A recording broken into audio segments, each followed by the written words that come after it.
ఆ అమ్మాయి బ్యాంక్ పరీక్షలు కూడా రాసింది. కానీ ఫినాన్షియల్‌గా కొంచెం వీక్. కాబట్టి ఆ అమ్మాయి వద్దు. పెద్ద లెవెల్‌లో ఉండే అమ్మాయే వస్తుంది అని వాళ్ళు భావించి అలా కాలం వెళ్లదీస్తూ వస్తున్నారు. అప్పుడు నేనన్నాను, స్వామి మీ కాలిక్యులేషన్ కరెక్టే కాదు. ఇక్కడ చూడండి.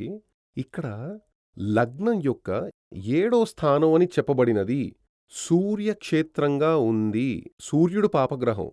పాపగ్రహంగా ఉన్న సూర్యుడి క్షేత్రంలో చంద్రుడు ఇక్కడ కృష్ణపక్షంగా ఉన్నాడు. షష్ఠికి తర్వాతగా ఉంది. కాబట్టి అక్కడ చంద్రుడు కూడా పాపగ్రహమే. పాపక్షేత్రంలో ఉన్న పాపగ్రహానికి పవర్ ఎక్కువగా ఉంటుంది. అది తెలుసునా? ఓకే. తరువాత?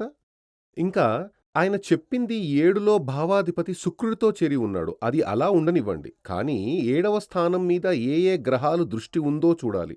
ఇది లగ్నం యొక్క 7 స్థానం. దాని వెనక చూడాలి.